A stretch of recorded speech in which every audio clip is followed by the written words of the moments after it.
Good morning, children.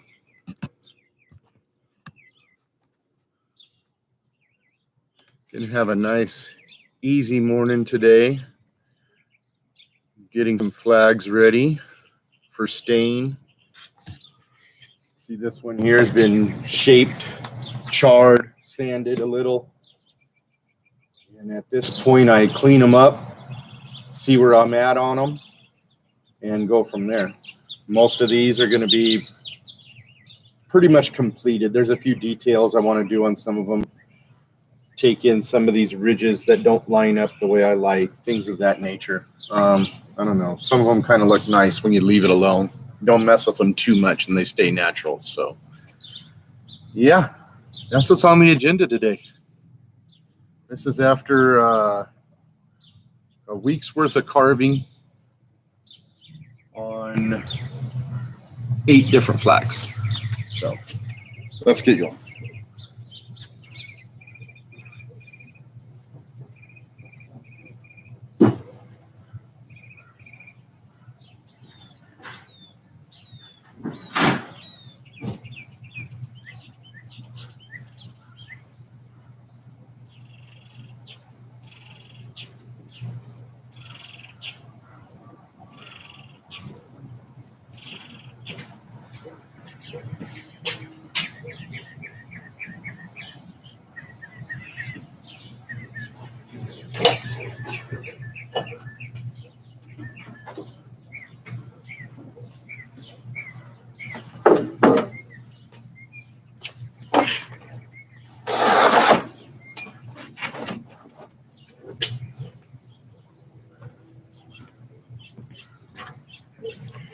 I use Minwax pre-stain as a wash.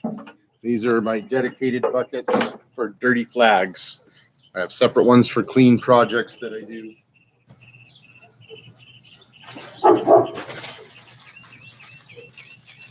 Just some cheap foam brushes. The cheaper the better. Keep the price of your consumables down.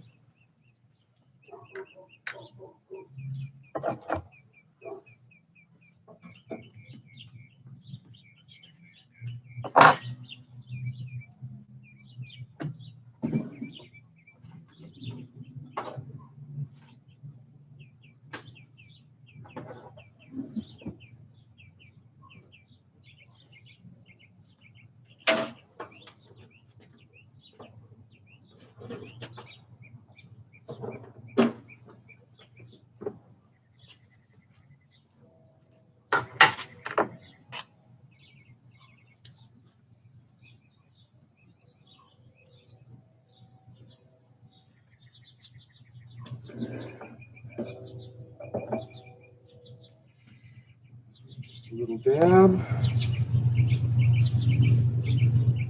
Nice thing about this is it'll bring out the grain in the wood as well.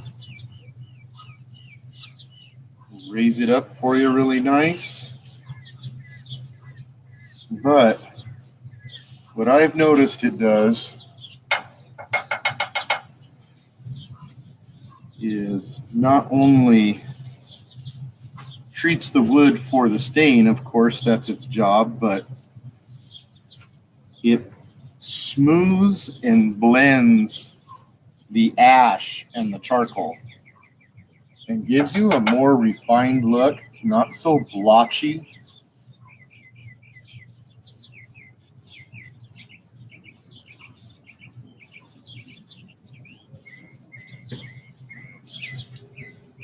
Get in those nooks and crannies. You don't want any blotches on your stain, and it'll make them like coagulate in the raw spots versus the spots that have the stain.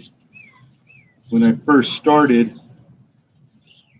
I did not treat the charred areas as well because I was afraid to disrupt the pattern, the alligator skin. I was so afraid to mess with that stuff in the beginning, and then in the end, I've learned you can add it at the end. You don't got to worry about putting it in there in the beginning. You can add that alligator skin in as a detail. not necessarily backbone of the build. And it also leaves, for me anyways, it seems the project's more stable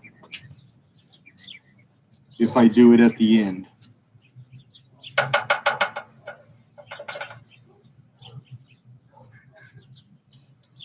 You'll see some of these do have the alligator skin already, and that's fine. You can always add more. You can take away just by simply sanding. And you don't even necessarily have to sand. I use wire brushes. I have an assortment of brass and steel brushes that I use. And then for any smoothing or contouring of the ash, I use SOS pads in medium and fine. And then I do use a coarse, which is I think is a 001. I'm not sure. I'd have to double check that for you, but you can use a coarse SOS pad as well. And that'll just eradicate some of those if you're trying to get that effect.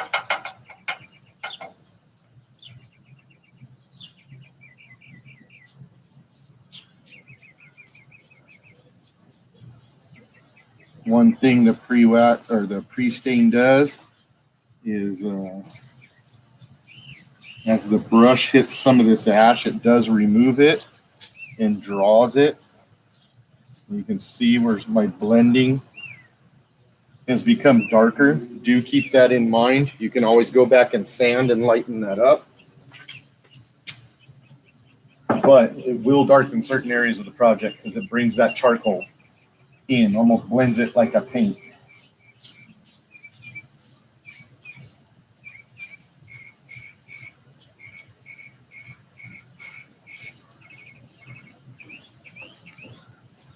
Make sure this stuff smooths out. Don't want all these all blotchy dark.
Edges, back, your top.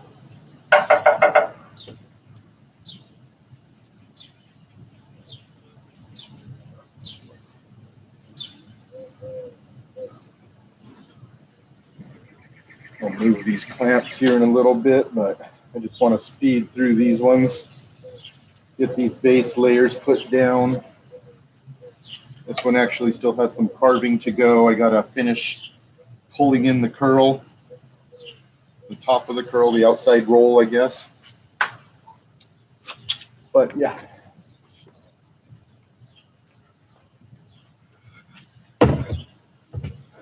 Gives you a nice, good, smooth base. You can see where this blending happens. And it gets rid of a lot of what looks like unnatural stops and breaks in the burn.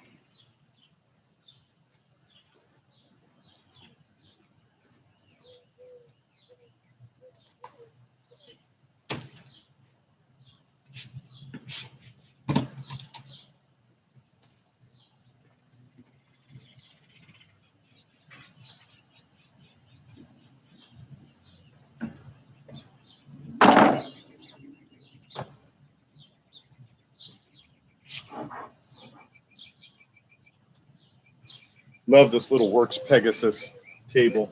I can lock the projects into it. It comes with its own clamps. They slide into the table, secure everything down. You can work on projects standing up, laying down. Really just got this about a week ago and absolutely love this thing. I can take it with me to different parts of the property. I carve outside most of the time, so it makes it really easy. It's transportable. It doesn't weigh nothing.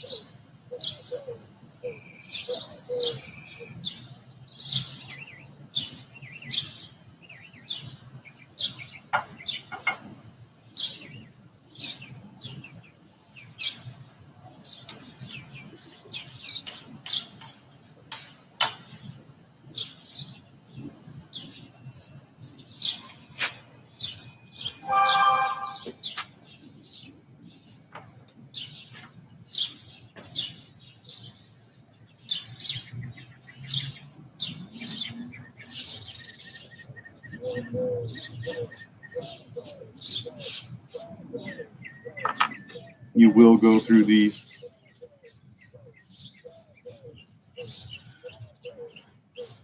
In some of these areas, you're not exactly brushing really light, so it does wear on the cheap foam brushes, but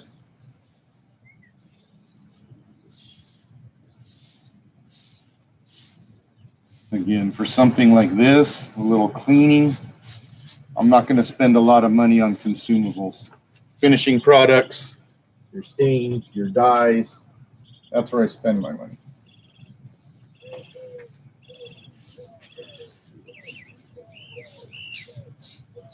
You get all that ash, especially out of these nice golden blonde grains. They're going to pop through. Get all that ash out of there. Get these blotches. I know you can't see that because I'm just using a laptop camera, but the ash will leave little pools and puddles of stuff. And then when you mix it with anything wet, you're going to make a paste, a slurry of sorts, and it'll spread. And then, like I said, it coagulates really weird in some places.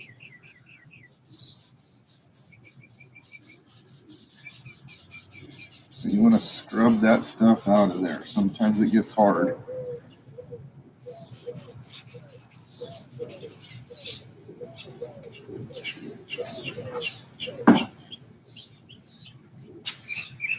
Come back, and if you have any weird dry spots, pull them through all the way so that they smooth out and blend in.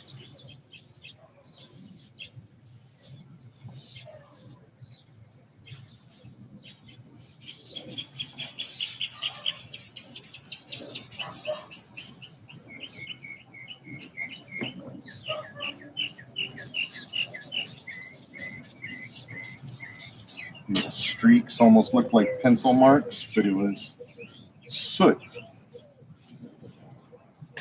that had fallen onto the project. Little lines of soot will fall onto your projects if you look hard enough when you're burning.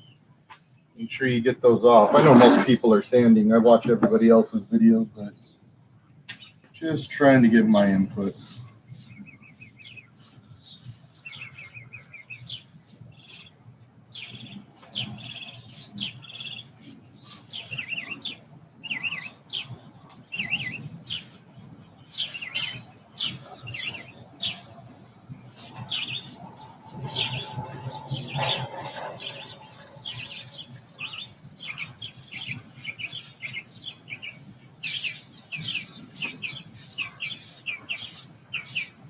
There's some of that alligator skin coming off, but again, that's okay.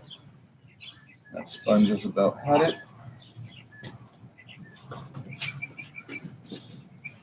Come in from the ridge and then down. See, there's where it coagulates.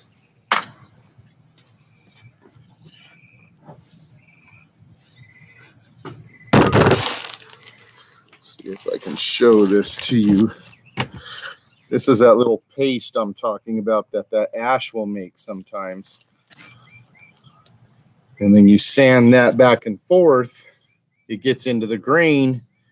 And once you come in with your dye, that's where those streaks are coming from. So you want to get this crud out of there. We're going to use our old sponge. Just grab it like a booger. Come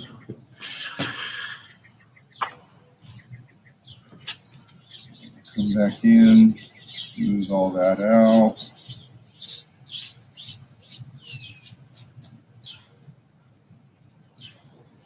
And you'd never know.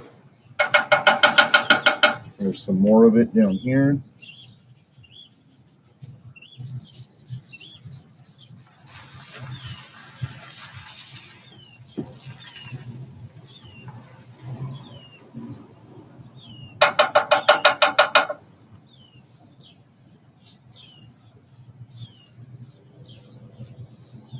And as you wash, you can see some of that beautiful root beer brown and gold come through.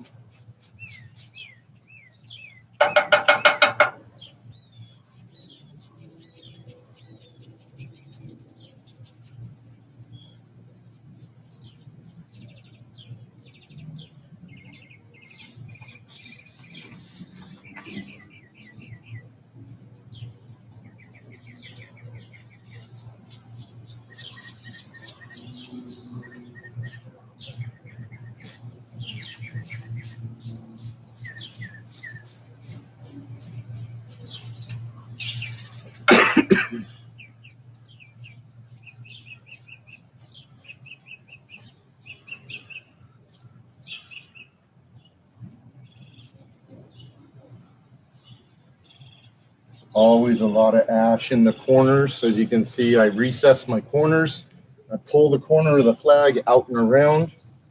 But when I burn in there, I literally take the torch and just toast the inside of that thing. And once all the stains are laid, it gives a really neat dark effect and just really makes these corners look super deep when you're looking into them.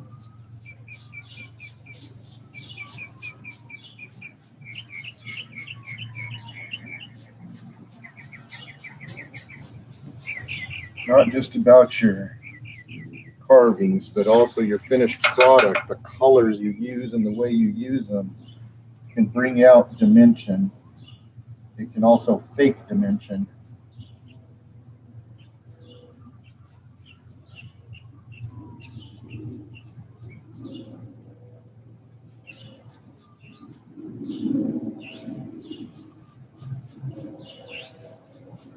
Down in those nooks and crannies.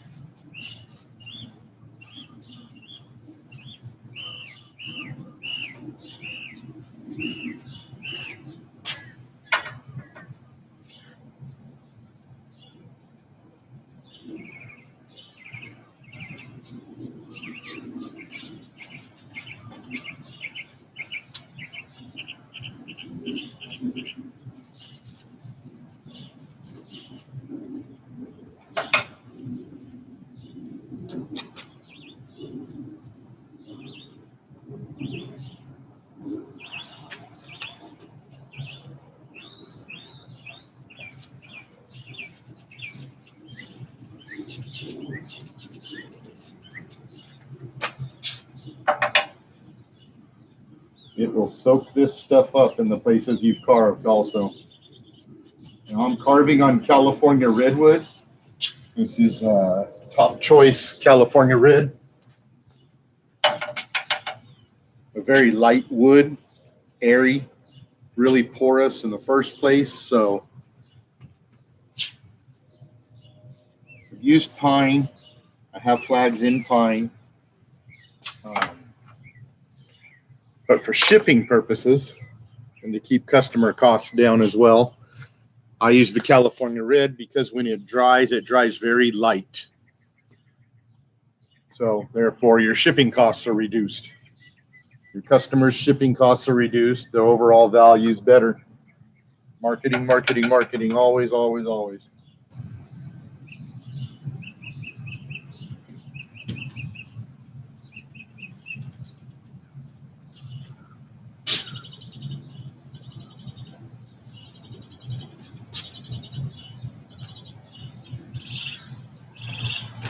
Little spider built a web on there already.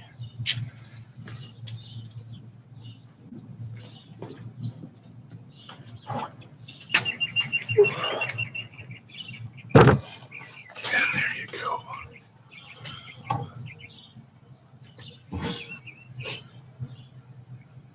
Sorry, the lighting's terrible, but someday I'll have some good equipment.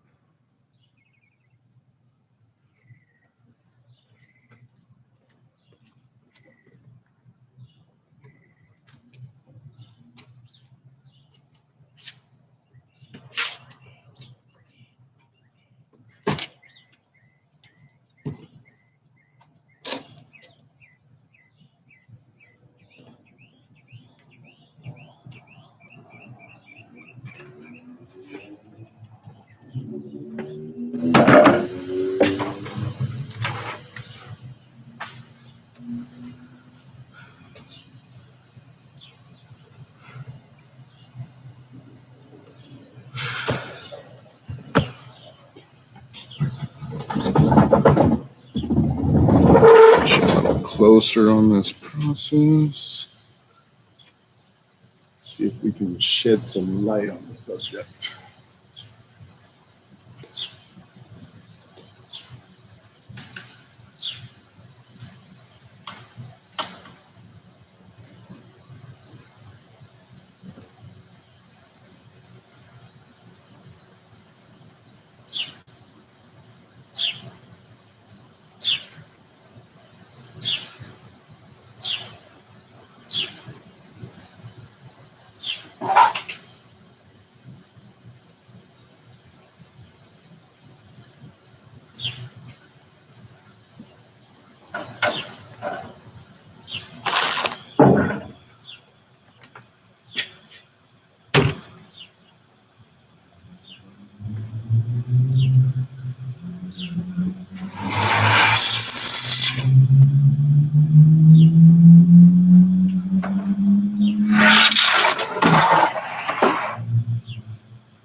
There we go.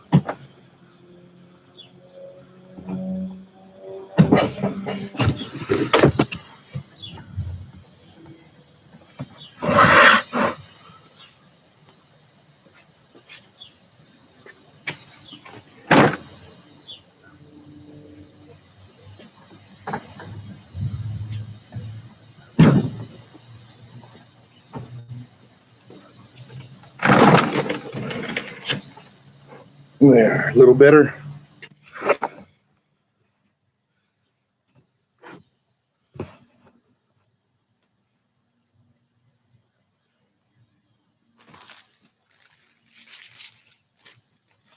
Now you guys will be able to see some of that stuff I'm talking about better.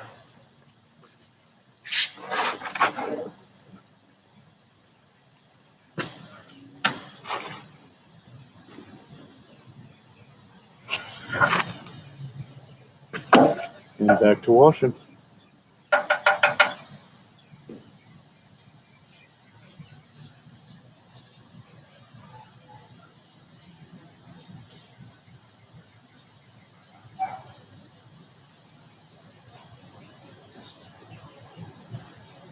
Someone asked me once, why not just do it with a t-shirt or a larger surface for the application, you know, and I just like doing it this way. I like being close to the wood, being up on the grain so I can see what's going on as I brush it. Am I pulling away? Am I taking away from the details or not, you know?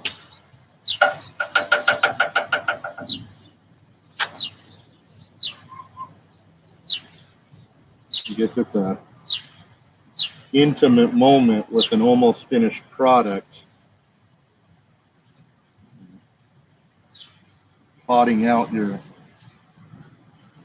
final steps of the mountain peak, I guess, you know? You can see the peak. You're not there yet, but you got to know where you're going and plot your steps.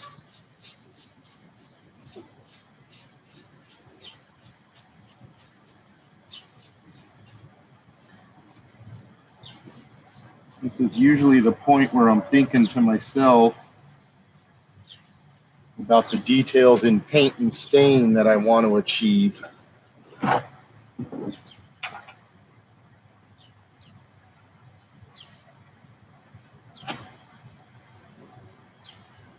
You can see here along here where that's going to blend and smooth.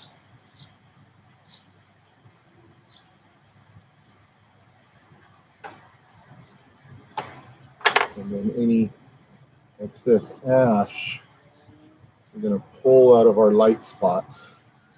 See that stuff, we're going to scrub that out of there.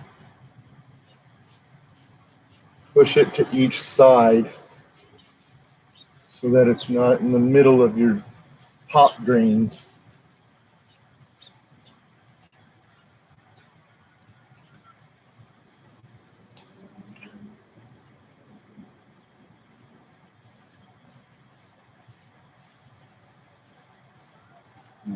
Little boogers. So these odd streaks, and get rid of them now.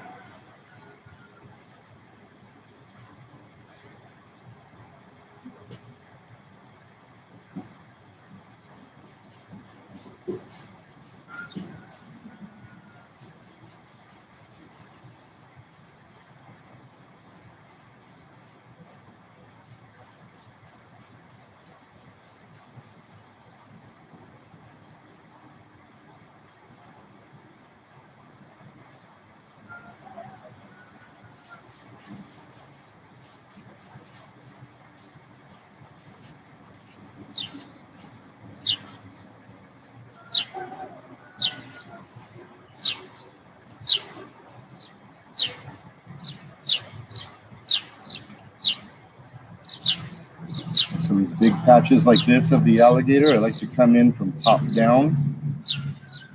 That way my excess runs down, treats the area I'm about to touch so that I don't completely smear it out if I don't want to.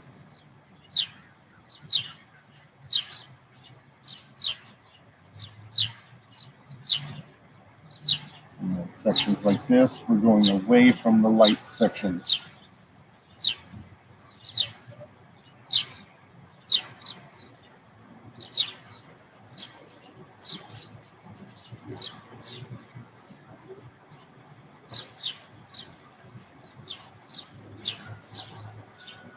Pull the light towards the dark or push away from the dark.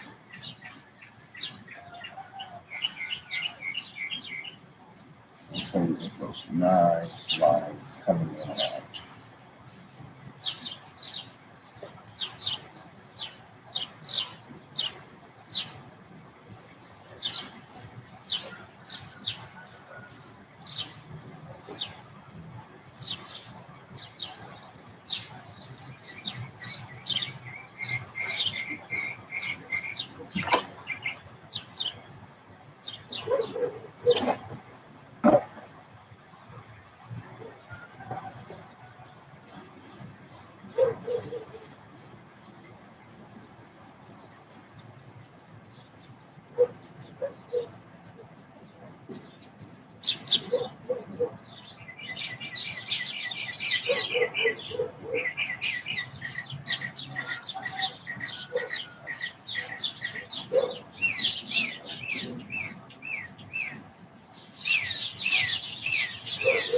A lot of buildup in there. Just keep washing it out.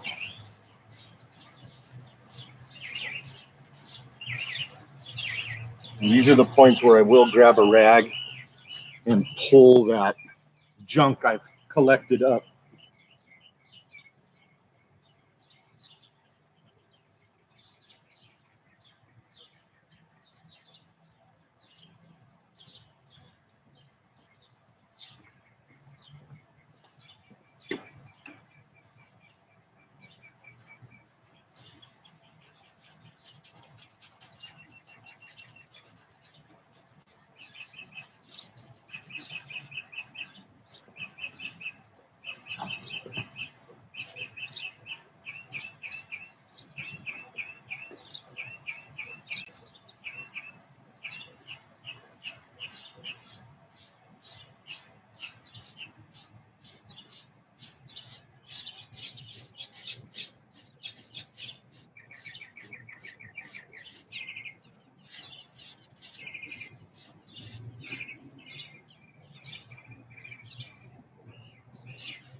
Again, we got some of those ash boogers, whatever you want to call them. Get them out of there.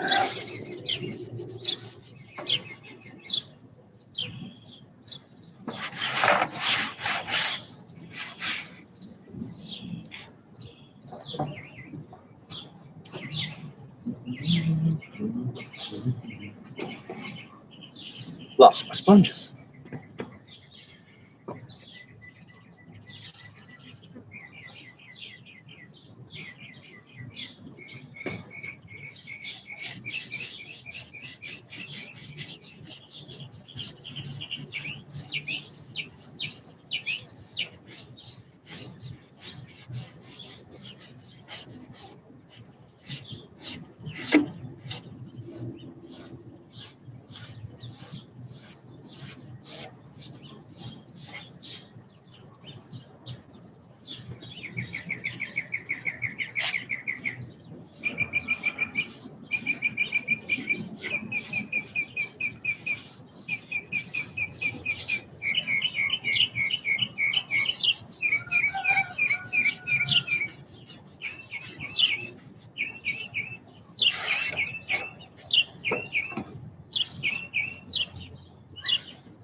There we go. One more done.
right.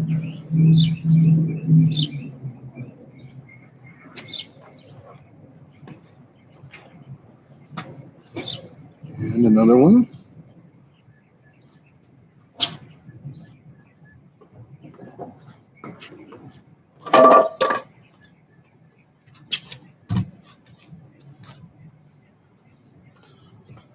I will show you what those draped flags look like. The one that I just had in my hand.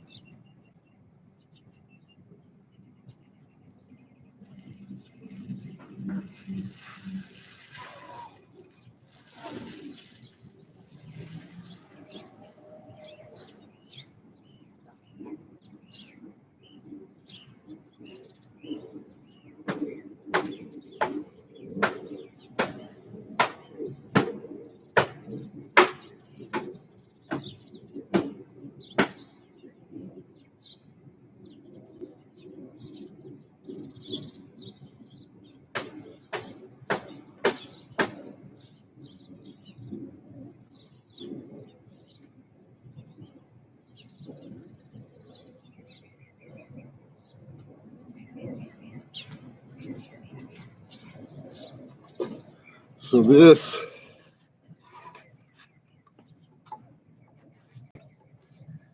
is the draped flags when complete.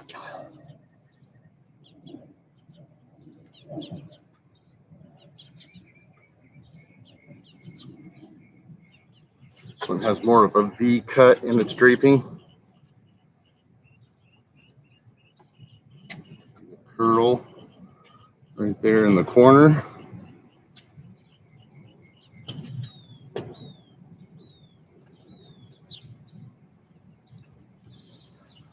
The detail cuts at the end. But yeah, that's a finished product right there.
Again, I'm going to smooth this alligator skin out. Bring some of that black back to this. I want these two to kind of blend together and only give me a few highlights in between them.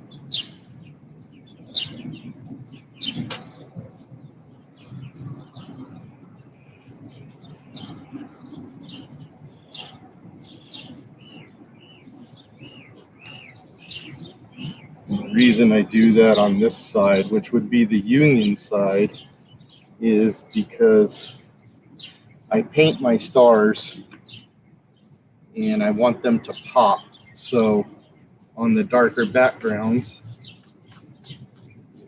the dark blues and lots of charcoal, the stars tend to stand out a little more. I do multi-stage painting on my stars, 2 to 3 layers at least of different colors. My painting background is model cars. I started with scale model cars when I was young, and The stick-on decals were never enough for me. So I learned at a young age to paint model cars. Never really went anywhere with the painting as a career. I was good at it, but didn't think I wanted to paint full-size cars or anything like that. So didn't follow up on it, thank God, because it has really helped me in my current career, which is this. I've gone full-time on my flag making. It is what I do now. I had a sales career for years in different industries.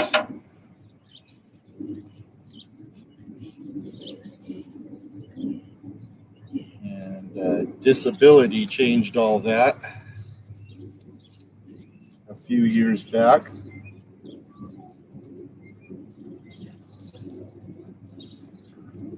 Anyways, it afforded me the time to get into carving.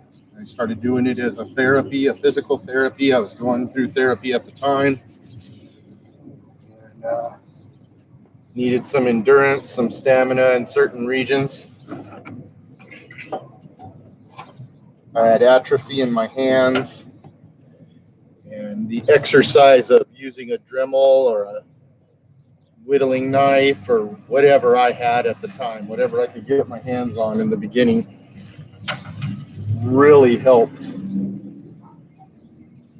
bring back my extremities. And this is where we are now. Sitting here with you guys, giving my little bit of knowledge, my blip of information to the world. I'm no expert. I'm not trained in any kind of woodwork. My biggest training was 7th grade shop class. One of the best classes I ever had in my life.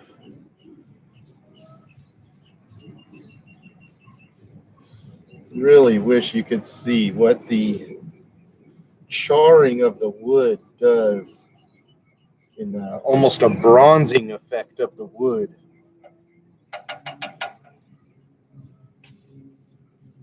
In certain spaces. It's just beautiful.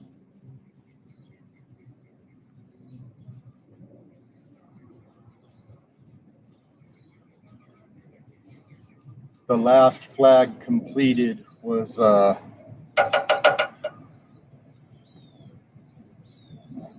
I call it the copperhead because it just, for some reason, the wood, once it was charred, it turned completely copper.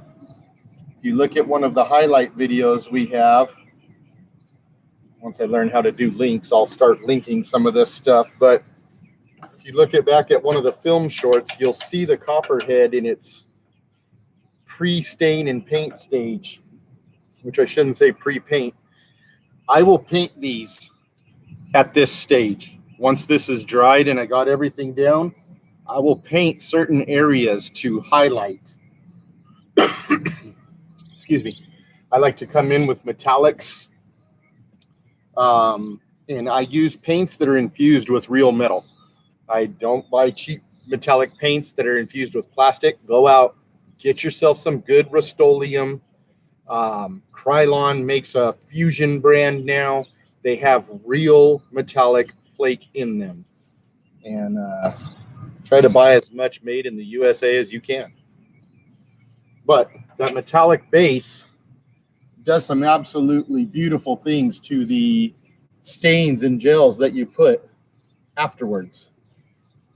You're giving them a less opaque background, and they're going to play off that. They're going to sit on top of it. They're going to bounce it. You're building layers of color. And if you do it right, what I do is lightly spray. I fog certain areas. And the reason I'm doing that is because I want the dark spots to sparkle. It brings them back out. I know it sounds redundant. I make dark spots to make an effect That gives you a deeper look. And then I tell you, I bring out the light in it. When you're working with metallic paint, you're not necessarily highlighting an area. You're highlighting a line, a body line, a paint line, a ridge. You want that paint to catch that ridge, not inside, not on the outside, but just the outer ridge, so that when the light hits it, it's going to roll that metallic line of paint through the stain. If you do it right, you keep your stain levels low, thin them out if you have to. I personally use my hands. I use unicorn spit. I use my hands. I want to feel that stuff. I want to feel it push into the grains. I want to pull it out of the grains where I want that metallic to pop through.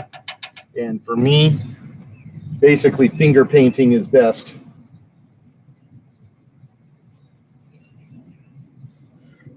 As we get further into these builds, I'll either YouTube it or put it on our Facebook group. All my YouTube people, make sure to go check out our Facebook group. It's R brand, same as what you see on the YouTube. And in there, you can actually join into that group, which was designed for the owners. And those owners post pictures in there, and it's a really neat little community so far. Only about 40 people in there.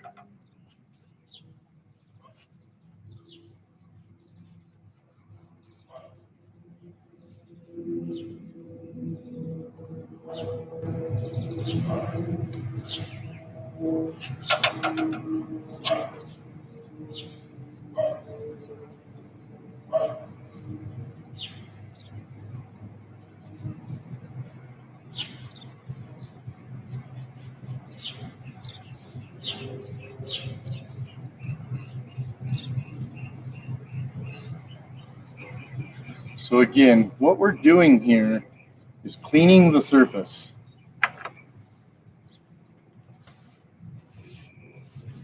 I didn't wipe those other ones down after everything's done. I usually will do that. It gets all the loose stuff off. But you don't want to rub too hard on your darkened spots, your alligator skin. But remember, once you've soaked that alligator skin, it is more stable. It's more pliable. You can work with it. You can paint and brush on it. Just makes it really nice to work with.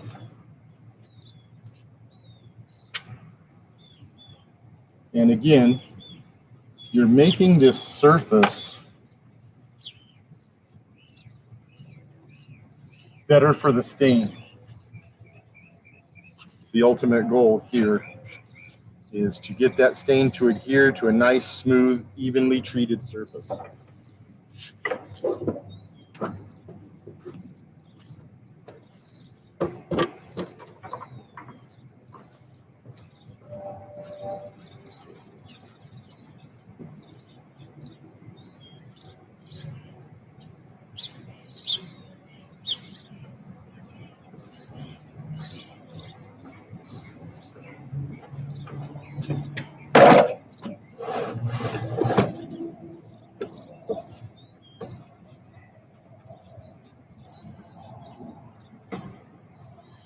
Bessie clamps, one of my best investments. These are the K-body Revos. They're nice. You've got a surface to work with. You can stand your project up and down, easy to pick it up, move it around. You've got, it's well over 1,000 pounds of clamping force. I'm not sure what the actual clamping force is on these, but when you have that bowed wood, and you're working with a project that's going to take you a couple weeks to complete, because these have been in the clamps a week already to get just to this stage.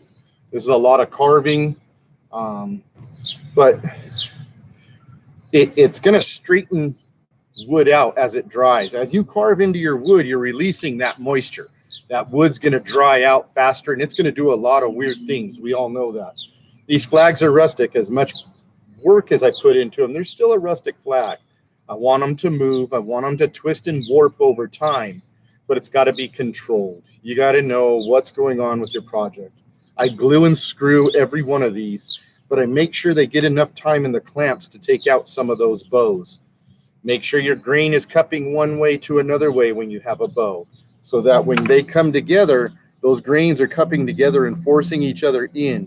If you allow them to force out, you're going to get flares in the ends. Try to keep those grains facing each other, and then opposite effect on the next build. Each time you stack, try to keep them coming together for your project. They'll last longer. And like I said, you're going to get some creaks and cracks. I have one, it took less than 2 weeks for it to shift the stars. There's nothing you can do about that. You could go back and sand it all down, but obviously that wood is on the move. It's making its turn, and you're not going to stop it unless you do something like this. It's a constant battle that we're not going to win. The wood is a natural thing. I start off with a drawing, but it's not ever what ends up being the final product, because there's knots in the wood, there's hard spots in the wood, or I may see a wave that I want to accentuate and draw something in there myself. I'm not sure if you can see the wood green here, but sometimes you will get these patterns of waves, and if you can get them to sit in one of your carvings just right, man, when it's all painted and said and done, it looks absolutely beautiful. Some of the other projects, they look like they literally have fingers coming off of them in color, swooping out of these curves, and it looks like they're grabbing the next curve. It's just the neatest thing that wood does. I personally love it. So there's my 2 cents. I ramble a lot, but it's just my mind telling you what I know. If you know something better, please advise, because again, I'm an amateur, just telling you how I made my creation and what I do to reproduce those creations.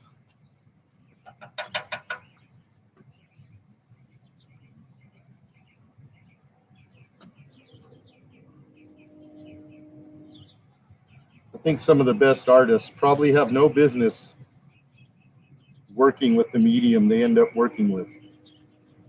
It's just a natural process. I think most people have worked with different mediums in their life.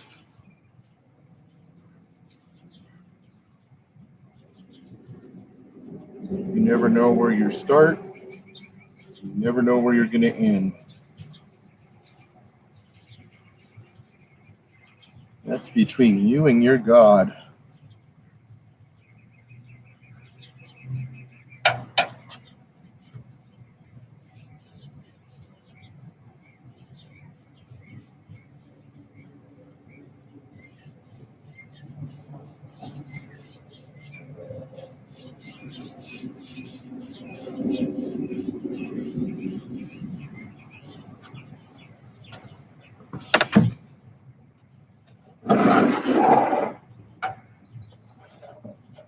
Sure everyone can see that. Minwax pre-stain.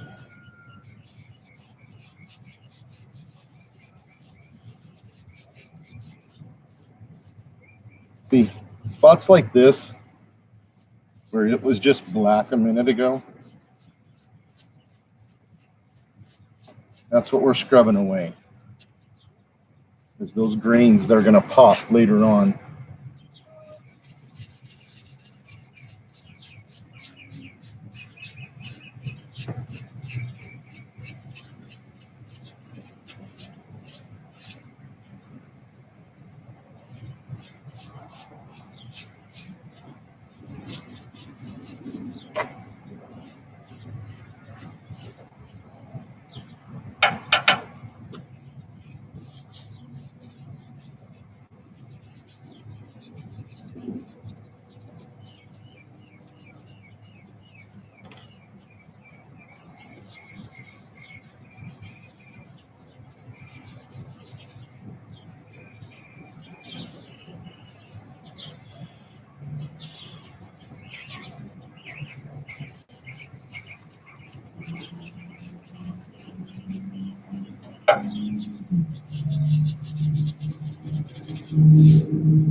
Get a little ash in there.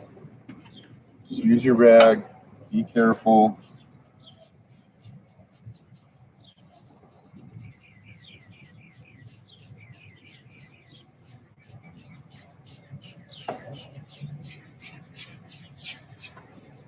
Remember on your light spots, trying to keep the ash out. A lot will come off.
Yep, the little sponges are hard to work with.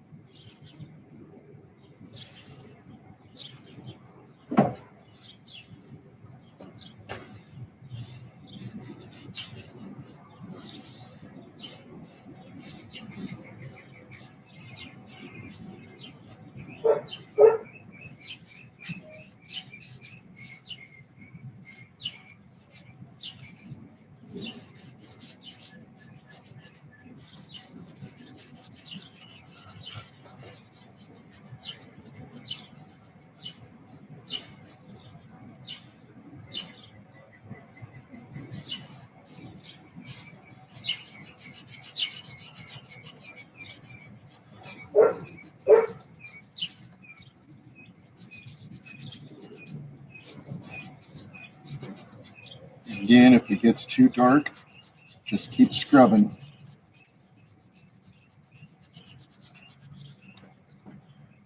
Wipe away the charcoal.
got a section of beautiful wood being exposed right there, so scrub it kind of hard with that rag.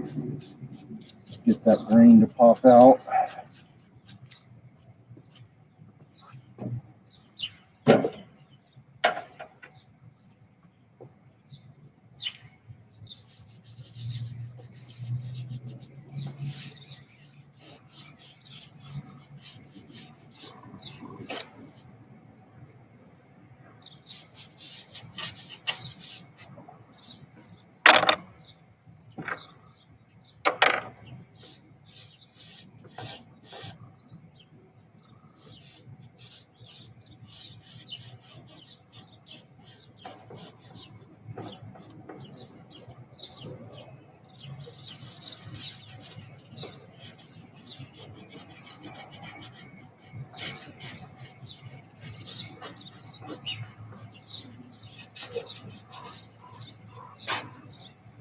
All right.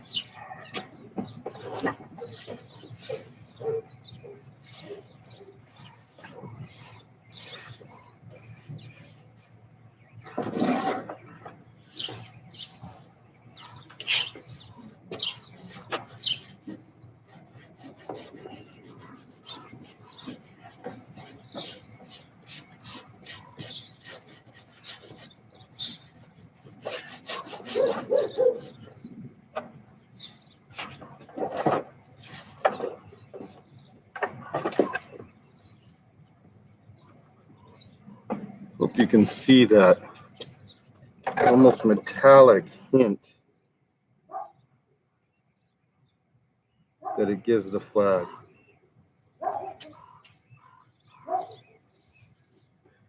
It'll come through in your colors. That's what makes it shine.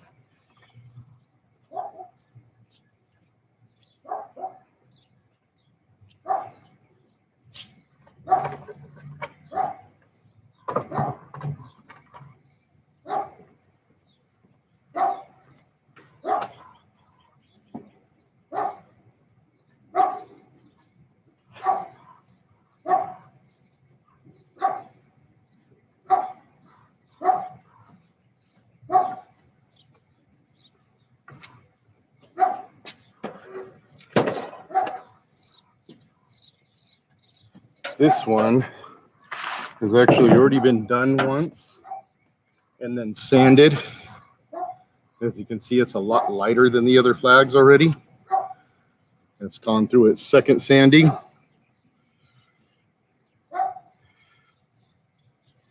And this is the last sanding these will get before color. This one I don't got to worry about using the brushes. I've actually sanded all the charcoal off this one. This flag is getting a different kind of treatment.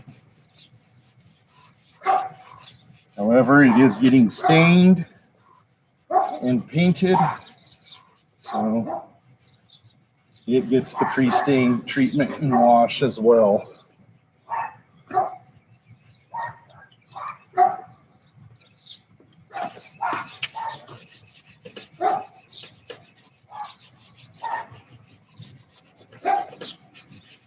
This is actually a prototype flag.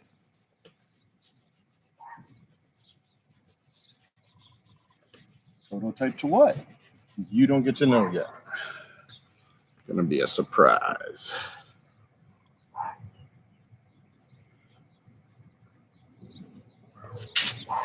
But this is going to be neat when it is done.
Not too worried about this right here.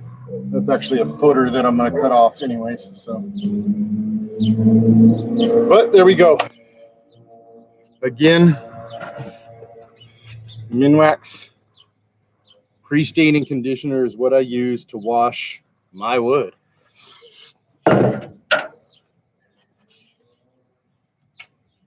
Gives it a nice even surface, nice sheen. Again, I work with a lot of metallic paint, so that base structure for me is very important.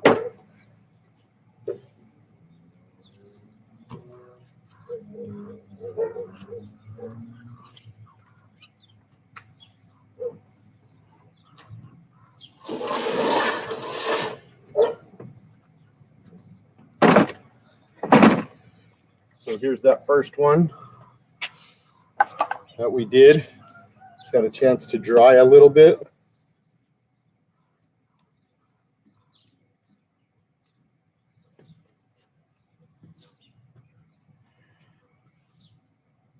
You can see, just gives it a nice nutty golden look.